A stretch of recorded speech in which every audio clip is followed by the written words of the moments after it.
Today we have a special, very special guest, which is Miss Fatia. She's a lawyer and we are gonna talk about separate legal entity. Okay.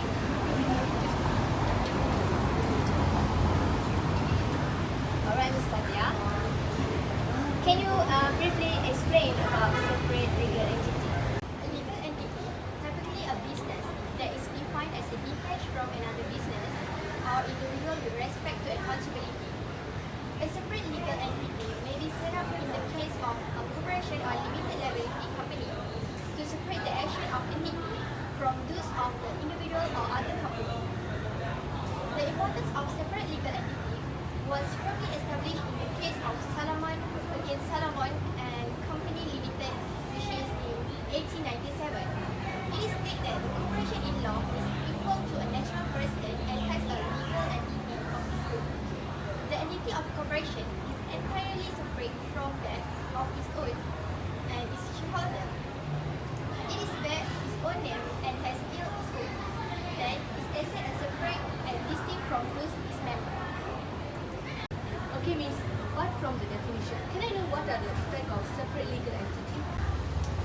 The effect of separate legal entity are it can sue or be sued in its own name. Then the limited is liability and transferability and transmissibility of share. It can own property of any kind and thus buy and sell property in its own name. And last, it can be a part to a contract. Thank you, Miss, for the information. The information was so good. Thank you for coming. In the case of Salomon versus Aaron Salomon and Company Limited, the facts of the case are as following. Mr. Salomon sold his shoe business to a company which he had set up for the purpose under the Companies Act. The registration under the Act was completed and the members of the company consist of Salomon and his family. Particularly, Mr. Salomon received fully paid shares and debentures to the value of 10,000 euro, in which he subsequently assigned to another party. The business seemed to be declined, and the company went into insolvent liquidation. The liquidator attempted to hold Mr. Salomon liable for the debts of the company, with arguing that the whole transaction was a fraud on the company's creditor, and Salomon should not be allowed to benefit. Additionally, the liquidator claimed the company was simply an agent of Salomon. As a result, he should indemnify the company and its creditor with respect to the debts incurred by the company. In this case, the House of Lords held that first, Salomon was neither under liability to the Salomon Company nor to the creditors of the Salomon Company.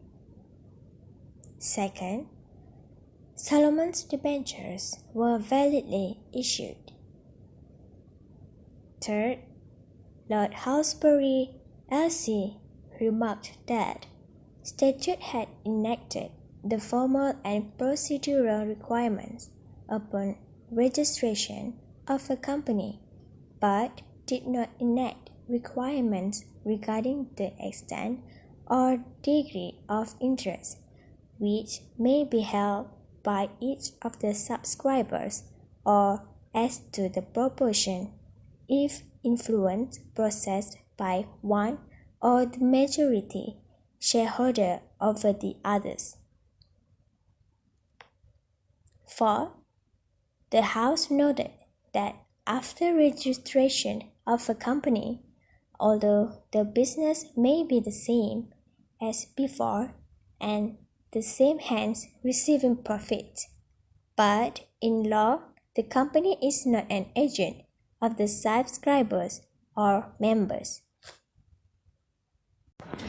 According to the criticism of the decision made in Salomon's case, negative effect of the separate legal entities principle may be concluded into two main aspects. Firstly, the Salomon's principle are vulnerable in protecting interests of outside creditors.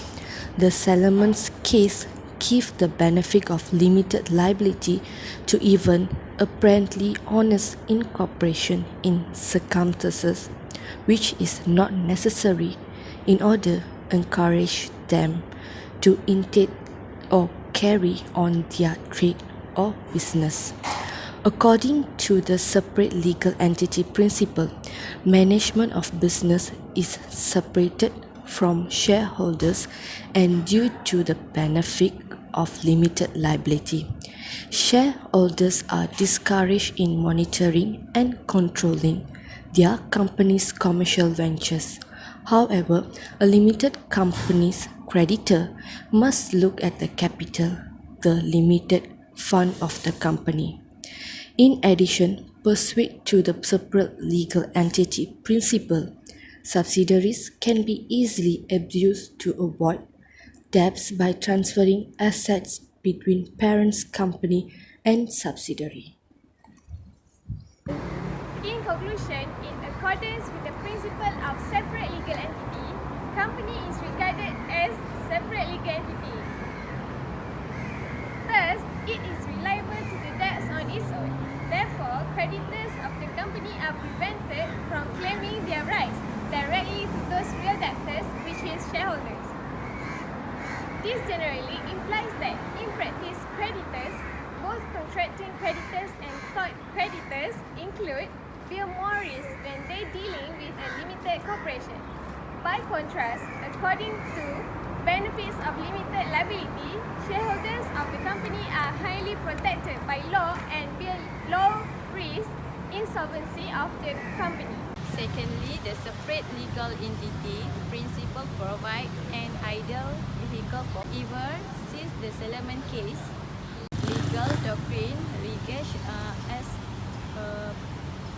each corporation a separate legal entity when coupled with the consequent tribute of limited liability. The Salomon principle provides an ideal vehicle for fraud. This, the form of corporation, has been abused for development. Many different of fraudulent or antisocial activity.